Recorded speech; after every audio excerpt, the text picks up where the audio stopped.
गेल्या 3-4 दिवसापासून आपल्या माध्यमातून संजय दिना पाटील आणि संजय राऊत बद्दल जे वाकयुद्ध चालू आहे, कोणी बॉम्ब निवडून देण्याची धमकी देतोय, कोणी स्टेन गन घेऊन फोटो काढून दाखवतोय, या अशा प्रकारच्या ज्या घटना आपल्या माध्यमातून आम्हाला पाहायला मिळतात, याचं समर्थन कोणीही करणार नाही.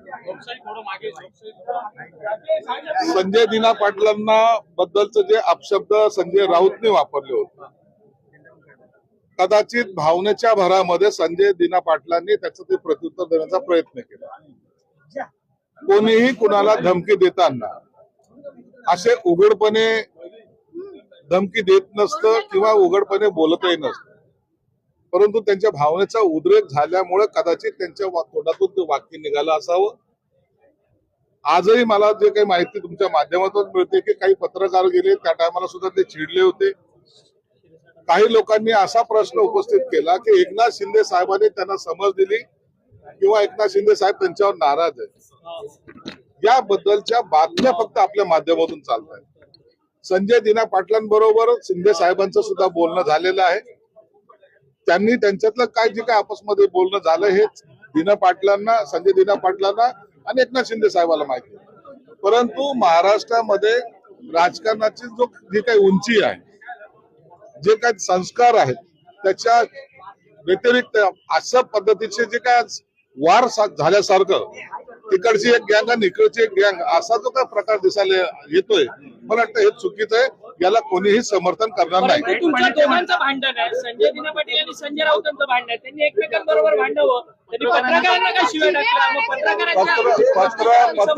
पत्रकारांना जर त्यांनी असं काही वेडवाकडं बोललं असेल तर मी त्यांच्यातर्फे माफी मागतो. दिना पाटील यांनाही आम्ही आमच्या पद्धतीने आम्ही बोलू त्यांना.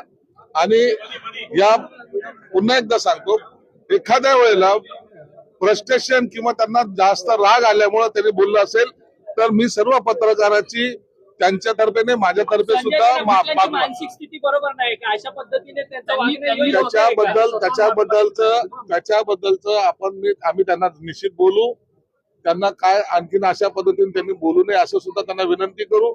परंतु आजचा जो झालेला प्रकार मी पुन्हा सांगतो की असं जर तुमच्याबद्दल जर वेळवाकडं बोललं गेलं असेल तर मी त्याच्याबद्दल तुमची दिलगिरी व्यक्त. पण ही लोकशाहीची खरं भाषा आहे का? कारण ज्या प्रकारे लोकशाहीमध्ये अशी भाषा करायचीच नसते आणि करू पण नाही, कोणी का असा.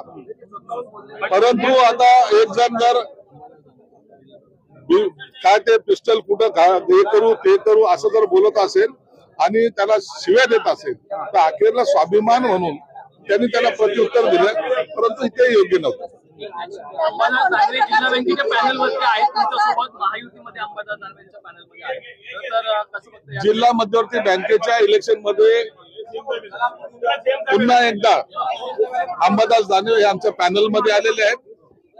जिल्हा मध्यवर्ती बँकेमध्ये कुठेही गटबाजी होऊ नये किंवा तिथे घोडेबाजार होऊ नये ही आमची पहिल्यापासून इच्छा होती.